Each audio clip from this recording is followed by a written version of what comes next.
Hello, welcome to the SCGWOR here at the StarCityGames.com Legacy Open, part of the SCG Tour, brought to you by Ultimate Guard.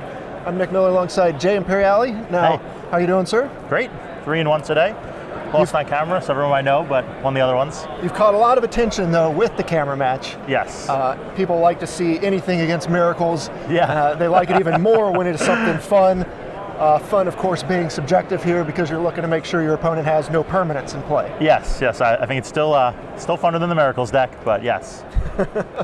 So you're 3-1, and we've seen Reed Duke champion a deck similar to this a couple years ago, back before he went to the dark side, started playing Miracles, things like that. What kind of brought you to this deck? So originally to play Legacy, I didn't have a full pool of card stack sets, so I really liked the Blood Moon deck, the red one, but I just didn't have access to the deck.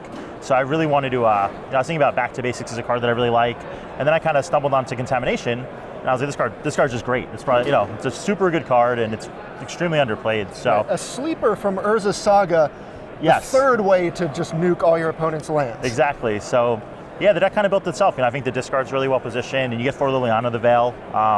There's like a similar sort of like 4-color Punishing Fire Loam deck that works off, a Liliana engine that does really well. So I thought this was well positioned. All right, so you just kind of rip their hand apart with discard spells. You have the whole suite between Thoughtseize, Duress, Inquisition, Cabal Therapy, once you kind of know what they're working with. Yes. And then Liliana and Smallpox kind of combines with that discard theme, as well as taking care of creatures and lands. Exactly, yeah. All right, now here's the fun part. You got Bloodghast, but you also have Nether Spirit here. And this is what kind of keeps the Contamination engine going, because you entomb for Nether Spirit, and that kind of fulfills your Contamination upkeep request. Yeah, so it's actually like a fairly quick combo. So I can essentially, entomb turn 1 or 2, Thoughtseize into entomb into Contamination, and a lot of times the game's just over. Just they can't cast the spell. But yeah, the entomb makes it super functional. I would say if people really like the deck, you can actually do Phyrexian Tower. I didn't do it today, but it would be like turn 1 entomb into Nether Spirit, turn 2 sack it, Contamination, and it's essentially game over. Yeah. I didn't do the tower because I was kind of, I wanted to play I didn't want too many colorless lands, but it's definitely an option. Yeah, like the Blood Moon decks in Legacy, your game plan's basically just resolve this. Most of the time that's game over. If not, then the rest of your deck kind of comes in to fill out the rest of the game. Yeah, so I would say with this deck, where the Blood Moon deck might have 4 Lotus Petal, 4 Simian Spirit Guide, you're kind of really on that plan. This deck, if I draw the Contamination, it's great, but if I don't, I'm still playing just a decent Pox deck in Legacy, Right. If you don't draw that, you're just blowing up their lands with Wasteland, Smallpox, taking care of their creatures with Innocent Blood, and just going from there. Yeah, so for example, in round 1, I was playing against a Bug Delver deck, and I didn't cast Contamination the whole match, but when I fought season, we had Jit True Name. My hand was just Liliana, Smallpox, Innocent Blood, and it's kind of like that's his plan, and there's no way he's going to win that. Yeah. And now you've kind of added the white to this deck, which is something people have done. You can choose what color you want to add to this deck if you'd like, because the mana supports it.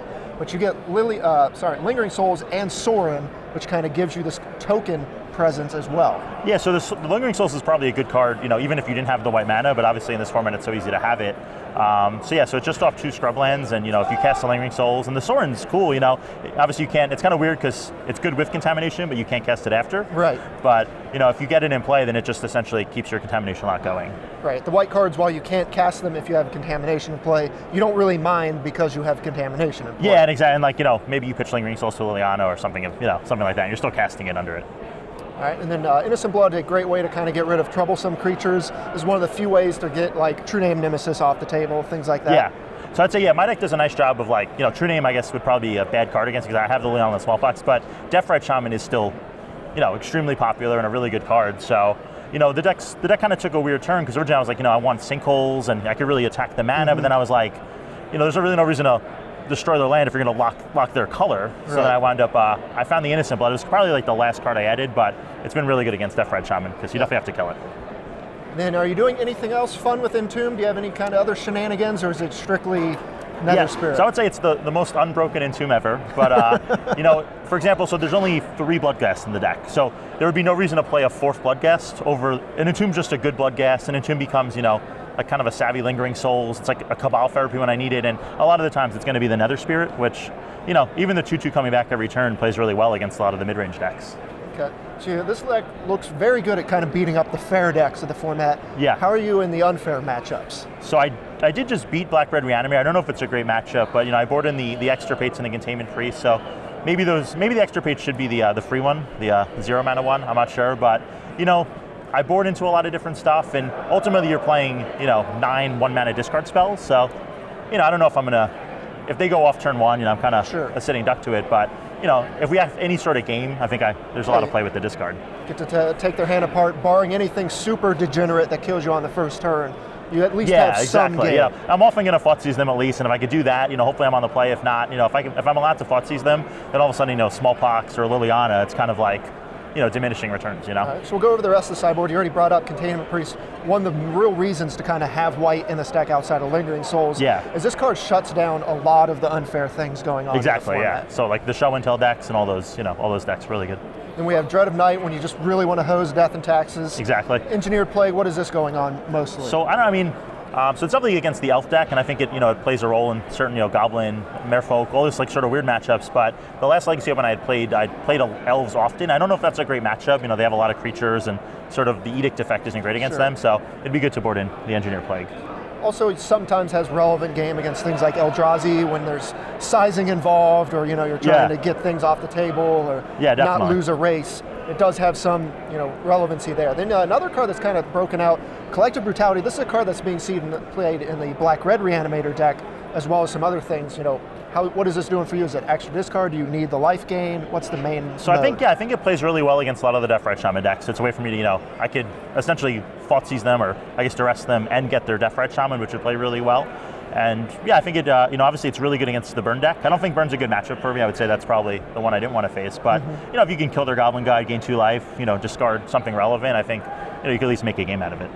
Sort of becomes a build your own Smallpox when you can kind of kill their creature and get a card from their hand. Yeah. So, some halves are not that bad. You've got your 4th Contamination here when you really want that effect. Yes. And then you have a Bayou in the deck, which enables a couple of Abrupt Decays here, just this kind of catch-all answer to the format. Yeah, I did lose. I did lose to Miracles, my one loss. So I think I think the matchup, maybe the top is a really tough card for me to play in. Brainstorm's not ideal when you're casting Therapy and card selection discard, but the Abrupt Decay gives me a cool way to attack Counterbalance and some other random things in the format. So it's so easy to play off the one Bayou, and So on top of Wasteland in your main deck, you also have the Factory here, which is pretty good when you have Contamination out, because unlike Blood Moon, which turns everything into mountains, this just simply means it taps for black mana, and you still have a 2/2 creature. Yeah, so you still have the functionality of the land. So the Factory's been great today. Actually, I've done a ton of damage with Factory, and it's sort of it's good under the lock. You can randomly sack it to a Cabal Therapy or something like that. So it's been great. So outside of the potential of kind of changing Extirpate for Surgical Extraction, is there anything else 4 rounds into the tournament you're kind of thinking, I should have more of these, or this would be nice? Yeah, to be honest, I think the Phyrexia Tower is a really cool angle. I think, that sort of like that turn 2 line is really cool, and this guy would be essentially 2 free mana every turn. So if you Smallpox, it lets you like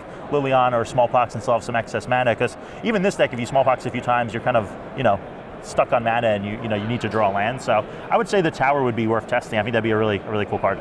All right. Well, the deck looks like a lot of fun.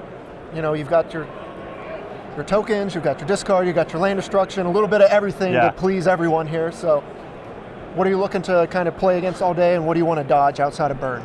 So the Delver deck felt really good. I mean, I would say Grixis is slightly worse because they have Young Pyromancer, but I played against the Bug Delver deck, and it really felt like he just couldn't do any. It just almost seemed like his hands were fine, but the Force Soul is not great against me. The Gurmag Angler is so easy to kill. So there's a lot of Delver in this room, so hopefully play a couple of those and teach them a lesson. So. All right, well, Jay, thanks for joining me here in the sideboard. We wish you the best of luck. Stay tuned to StarCityGames.com all weekend long for the action here in Worcester.